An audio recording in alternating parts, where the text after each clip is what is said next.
New body cam video just released of police shooting a man and killing a former Marine having a mental health crisis. Richmond police! Come outside! We'll hear from a neighbor who heard it all go down and why police say their officers had no choice but to open fire. Plus, a North Bay real estate empire falls apart after its owner was charged with running a Ponzi scheme. They said it's the most complex fraud case they've ever seen. We'll meet investors who lost their savings and how it's left a hole in downtown Sonoma. The egg is so scrambled, you can't unscramble it. And the clock is ticking for people to leave one of San Jose's largest homeless encampments, why some say they're not taking the deal the city's offering them. I've heard a lot of things that the city has done to us out here, and half of it doesn't happen. And later, yeehaw! The Valkyries hoping to lasso up a win at Chase Center tonight, but it's this mysterious egg about to hatch that has fans buzzing. This is CBS News Bay Area with Juliette Goodrich. Hello, I'm Sarah Donchie. Juliette Goodrich has the night off tonight. A Sonoma man is suspected of running a real estate Ponzi scheme in the North Bay, and the properties he allegedly bought with other people's money are now going on the bankruptcy auction block. John Ramos reports on how the alleged scheme has impacted the entire town.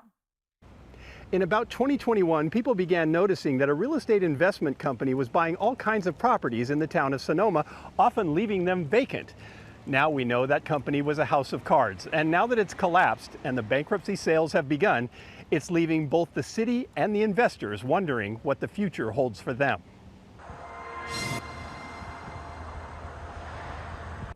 His name is Ken Matson. He and his business partner Tim Lefevre began buying up dozens and dozens of homes and commercial properties in and around the town of Sonoma.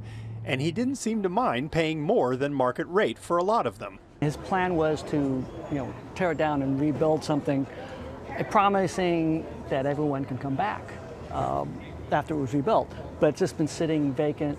David Eicher and Lisa Storment smelled a rat and started a group called Wake Up Sonoma to investigate the matter. So he's buying property over value, and then he's like, how can he be making money off of these things if he's paying so much for them? It turns out he wasn't. His investors, many who were elderly and recruited through churches, were sending Lefevre Matson money that they will never get back. When the company collapsed, Maria Crane lost virtually everything she and her husband had saved for their retirement. We got statements saying our increase, and he was making up that money, that information, but we thought we were safe for getting statements. They were our financial advisors, and we thought we were planning well, and now we are scrambling to make ends meet. Now she's gone back to teaching, and her husband, at age 70, will have to keep working as well. The town has also paid a price. Many of the properties sit empty, their fates tied up in the courts. One familiar business, the cheese factory, has since reopened under a new buyer. It looks more like the beloved cheese factory that we used to know and love. But when it was owned by Matson, the once popular specialty deli was hit with a boycott from the community. I mean, if the right person takes ownership of some of these beloved historic buildings, they'll get a lot of community support. Matson is facing criminal charges, and there is also a bitter irony in that for the investors. Because he too is a co-owner of some of the properties, he stands to get a portion of whatever is generated through the bankruptcy property sales. Whatever Ken uses for his own legal defense comes out of whatever pot is left that could go back to investors and creditors. So of course we're like, we don't want to pay for the defense of the man that has committed a crime against us and stolen our livelihood. So far, 6 Lefevre Matson properties have now been sold out of bankruptcy, with dozens more to follow. And just as their initial purchases artificially raised the price of real estate in town, now their deflated sales price are likely to bring down the value of their neighbors' homes.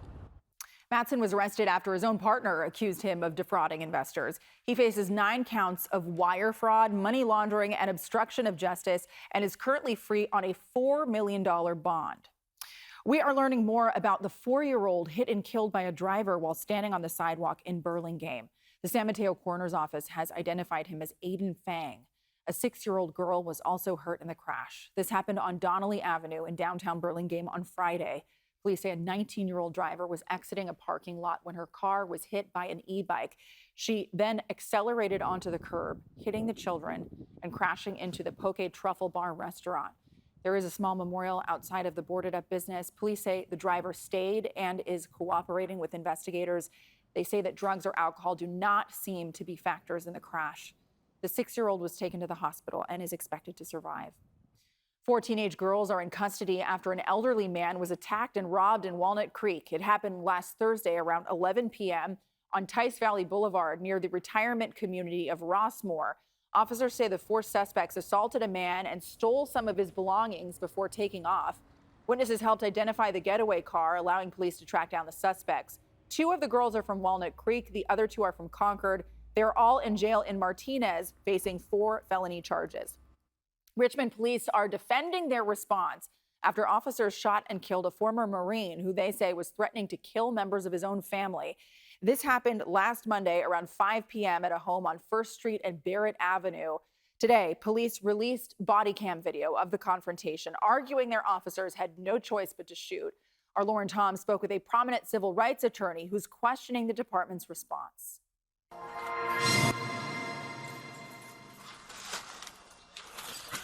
Richmond, please. Richmond, please. Hey, stop. Body cam video shows the moment Richmond police officers fatally shot 27-year-old Angel Montano last Monday. The footage, edited by the department, shows Montano is armed with 2 knives, 1 in each hand. An escalation Richmond Police Chief Bisa French says officers had to defuse immediately. Dispatch relayed to the officers on scene that the armed man had picked up a second knife. The officers on scene could hear the disturbance escalating from inside of the residence. At that point, fearing the lives of the people inside were in immediate danger, officers decided to intervene without further delay. Dispatchers received a call from Montano's brother minutes earlier saying his brother, a Marine veteran and father, was experiencing a mental health crisis and threatening to kill family members inside. Attorney John Burris is representing the family and questions why more non-lethal options weren't taken at the time. It's not enough to say I shot him because he was standing there with 2 knives. The question is, should you have shot him because he was standing there? And did you have any options available to you, reasonable, that were there, that would not necessitate using deadly force? The officer wearing the body cam in the footage released is Nicholas Remick. He was previously placed on administrative leave after he was involved in a separate fatal shooting of a 51-year-old man in February. Remick was also accused of excessive force against a man who was filming a police chase last year. The department says Remick was cleared to resume duty by the chief after the first police shooting, but Burris says he's displayed a pattern that should keep him off community streets. I think it's disturbing, and particularly in a very short period of time. That means to me that this officer can be out of control, and that's up to the department to monitor his conduct in ways that keep him away from the general population.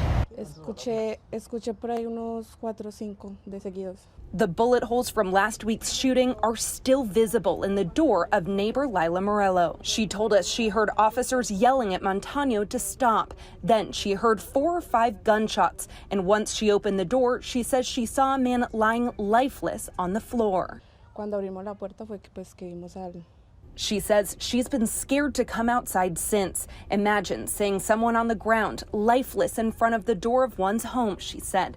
Richmond police say their officers are trained to de-escalate, but not all officers are equipped with less lethal options like beanbags and sponge pellets. This isn't the outcome that we want, right? We would much rather have a peaceful outcome with nobody being hurt. But Burris is now pushing for answers for the family and for the community. They call for help. They call for help. They didn't call you to kill him. The officers who fired their weapons are on administrative leave right now. The Contra Costa County DA's office is also assisting Richmond police with the investigation. President Trump is ordering the National Guard into the streets of Washington, D.C., and he is also putting the D.C. Police Department under federal control. Now, the president says this is to help fight crime and to move out homeless people. But police data show that violent crime there is down 26% over the last year. The president can deploy the National Guard in D.C. under a provision of the D.C. Home Rule Act. However, he will need congressional approval for the troops to stay longer than 30 days. In the meantime, President Trump says he has his eyes on other U.S. cities, including right here in the Bay Area. New York has a problem. And then you have, of course, Baltimore and Oakland. We don't even mention that anymore. They're so far gone. We're not going to let it happen. We're not going to lose our cities over this. So Oakland Mayor Barbara Lee responded to the president calling out her city. She said, quote, President Trump's characterization of Oakland is wrong and not grounded in facts, but in fear-mongering. This is not leadership. It's an attempt to score cheap political points by tearing down communities he doesn't understand. It was just a few days ago when we talked about Oakland crime trending down significantly. Oakland police data through the first half of the year shows that violent crime fell by 29% compared to the first 6 months of 2024. Now, this is a closer look at which categories of violent crime actually went down. They include homicides, aggravated assaults, rapes, and robberies. City of San Jose is offering to buy RVs from people living in the city's largest encampment. This is part of its abatement plan, which will begin in Columbus Park next Monday. People living in RVs will be offered $2,000 for their vehicle, which will be paid once they move into a city-owned motel. But some RV dwellers tell us they are distrustful of the city, citing broken promises and a lack of consideration for the worth of their homes. I just paid $1,000 for my air conditioner, and now they want to just give me $2,000 for my trailer. I don't think that's fair. Why would they offer me the same amount of money to a person that has a trailer that's non-functional? Mayor Matt Mahan said that the city does not have enough shelter beds for every person living on the street, but that the goal for the city is to have safe, managed alternatives for everyone who is living in encampments. Still ahead here at 6 o'clock, a handful of San Jose smoke shops raided by police because of the other drugs they're accused of selling. Plus, mysterious violet egg has appeared at Chase Center, and it is about to hatch. We'll ask Valkyries fans for their predictions on what is inside. I don't know what it is, but all I know is whatever it is, we're very lucky to have it. Guessing it's a mascot because it's been taking some time. Welcome back. It was a rough start to a Hawaiian vacation for a lot of people. A Hawaiian Airlines flight from Sacramento to Maui was diverted to Oakland this morning, almost an hour after it took off because of a mechanical issue. Hawaiian Airlines Flight 59 left Sacramento around 10 o'clock this morning, but then it developed a problem with the plane's backup cabin air conditioning unit. The flight landed in Oakland just after noon without any major issues, and passengers were transferred to another flight. Undercover officers have busted smoke shops in San Jose for allegedly selling nitrous oxide, also known as laughing gas, and other drugs. San Jose police targeted 4 locations: Grizzly's Smoke Shop on West San Carlos Street, TJ's Smoke Shop on South White Road, East Side Smoke Shop on Alum Rock Avenue, and McKee's Smoke Shop on McKee Road. Officers went undercover last week and found large-scale sales of illegal drugs. They later executed search warrants collecting more than 400 cylinders of laughing gas, 40 pounds of psychedelic mushrooms, and 74 pounds of marijuana products. A gun was also recovered. Mayor Matt Mahan says that nitrous oxide is becoming a growing problem for parents. It's among one of the most misused and accessible inhalants, driven by its low cost, easy access from unscrupulous small businesses, and even kid-friendly marketing. One flavor is literally called pink bubblegum. So Mahan cited a recent survey that found about 1 in 20 8th graders have tried the drug or something similar to it. 5 men were arrested in this operation, and the business owners and property owners were cited for selling cannabis products without a license.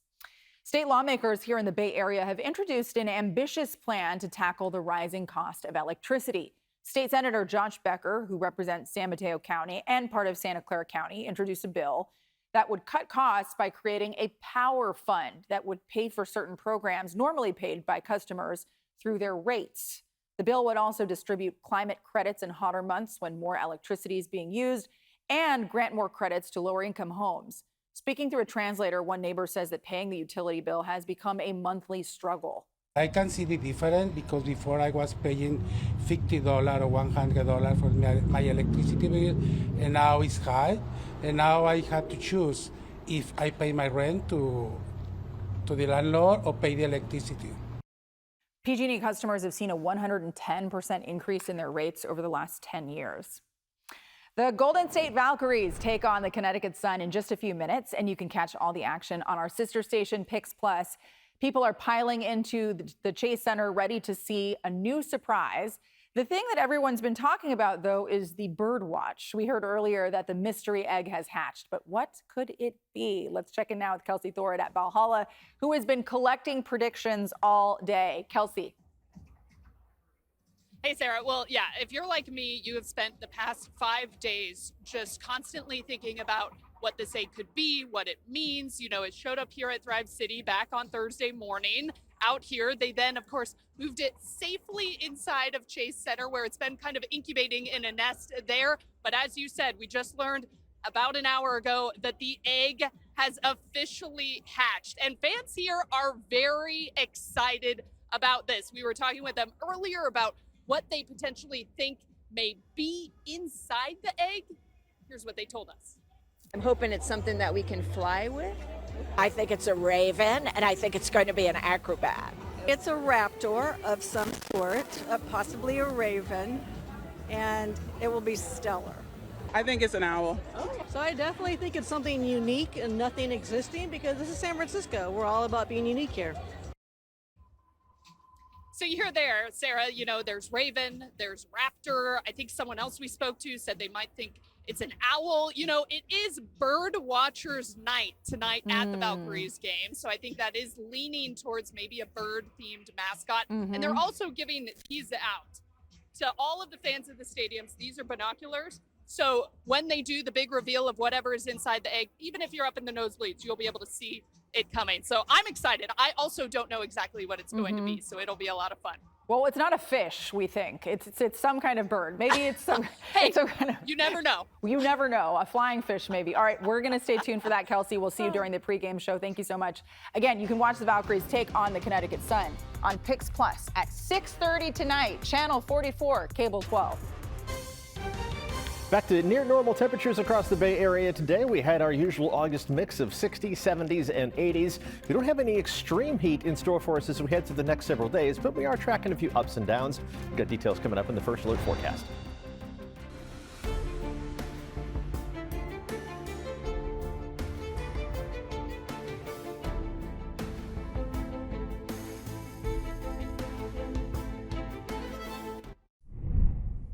Okay, so we had summer in some places. It was interesting because over the weekend I was on the west side of town and then I was on the east side of town, and it was like two different climates as usual. Yeah. So, outside lands, right. Cold, foggy. Oracle Park needs Oracle sunscreen. Park, we were roasting. Yeah, it's that's the way it goes in August, and it's going to be kind of in that vein as we head through the rest of this week. Just typical August weather continuing, but we also continue to watch the wildfires that are burning in Southern California. So let's take a look at the latest statistics on the Gifford Fire and the Canyon Fire. The Canyon Fire is almost 100% contained, just over 90%. It hasn't grown significantly since late last week. The Gifford Fire, just 33% contained, and that has grown. It is now over almost 120,000 acres. And again, that containment level just at 33%.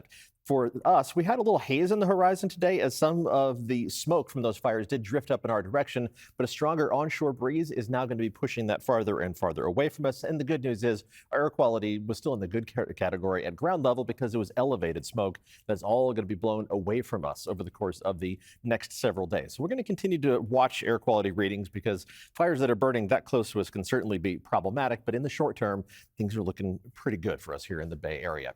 Let's take a look outside, and you can see that haze on the horizon as we look out from the top of Mount Diablo. But again, it's elevated in the atmosphere, not at ground level where we have to breathe it. Temperatures, a mix of 60s, 70s, and 80s. Just 60 degrees downtown, 65 across the bay, with mid-70s in San Jose and Santa Rosa, and still in the low to mid-80s east of the Oakland Hills. But the hot weather, the near triple-digit temperatures we had late last week, those have back down to near normal temperatures, and that's going to continue as we head through most of the rest of this week. Let's check the fog as we go through the rest of tonight, which is going to make a pretty good push across the bay and into the inland valleys by early Tuesday morning. But once the sun comes up, it won't take too long for that fog to pull out of the inland valleys and retreat to around the bay by mid-morning and back up to the coast as we head towards late morning. But at the coast, I don't think you're going to see any significant amount of clearing over the course of the next few days, and that's going to impact how much your temperatures do, or more accurately, don't warm up. Highs tomorrow. Pretty much everybody within a few degrees on either side of what's normal for this time of year. So tomorrow's high temperatures reaching up to a mix of 80s and A few of the hottest spots getting up to around 90 degrees. That'll be the case around Antioch, but close to 90 in Livermore. Temperatures around the bay, a mix of 60s and 70s in San Francisco and Oakland, but still 80 in Fremont and 84 down the peninsula in Redwood City. Temperatures for the North Bay, because of the wind direction, mostly topping out in the 70s until you go a little bit farther inland, where you're more likely to get up into the 80s around Healdsburg by tomorrow afternoon. The winds are going to pick up to a greater extent as we go through the afternoon hours the next couple of days, especially that Delta breeze. It's going to be blustery around Fairfield, but some of the strongest gusts are going to approach or even exceed 30 miles an hour. But that stronger onshore breeze, again, keeping our temperatures very close to where they're supposed to be for this time of year, maybe even a little bit below average. As we look at the 10-day temperature trend for Livermore, near average highs tomorrow, slightly below normal Wednesday and Thursday, and then well below average as we head into the weekend before we start warming up again. But in terms of any kind of actual heat, that's way down the line. We're not talking about that even approaching us until we get into the 2-week forecast time frame, and that is a ways in the future when it comes to forecasting terms. Inland temperatures mostly staying in the 80s. I think Friday brings us a little bit of a baby warm up with temperatures a mix of upper 80s and low 90s, so we'll call it 90 as an average basis. Then we back down as we head into the weekend. Bayside, temperatures aren't going to change a whole lot, staying in the low to mid 70s on a day-by-day basis. Friday will be the warmest day by the bay as well, but only a little bit farther into the 70s. And at the coast, you're going to see plenty of August weather for the next few days, but a little bit more sunshine peeking through the clouds by Saturday and Sunday, continuing in that by early next week as well. But not a lot of sunshine even by early next week. Oh, man. No, All no. right. Well, we enjoyed it while it lasted. Exactly. The 5 minutes of sun you saw. 5 minutes. All right, Paul, thank you. When we come back, it was the first day of school in Oakland. We'll hear from the new superintendent there, plus new efforts to keep students safe on campus.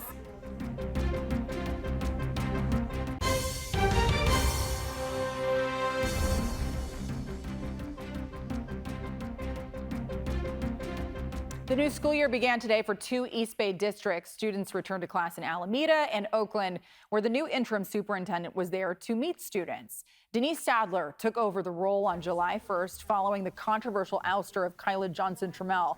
Sadler is an Oakland native who previously worked for the district as a teacher, a principal, area superintendent, and principal coach. Today, she visited 9 Oakland schools. She met with teachers, parents, and students. After speaking with students at Montera Middle School this morning, she says she was impressed by their insightfulness. And they've already given me some ideas that will inform some of my next steps around safety, around interacting with students, around some of the solutions and needs. It was very impactful for me to hear directly from students. And the district says that safety is a top concern at the beginning of a new school year. So OUSD is welcoming another new role to its leadership team. Nelson Alegria has been hired as the executive director of safety for the district, and he plans to keep social justice at the heart of his work. There is a clear correlation between school-prison pipeline and its effect on race. Our students have a right to attend school, and we continuously work on keeping our students safe. Alegria's role comes as a result of the George Floyd resolution from 2020 that removed police presence from Oakland schools. Just 7 days into his role, Alegria promises to consider the community in his actions. The CBS Evening News is next right here on KPIX. But don't forget, Valkyries pregame coverage is just moments away on our sister station, Pix Plus. Local news continues on our streaming service, CBS News Bay Area, and we're back here in 30 minutes with CBS News Bay Area at 7.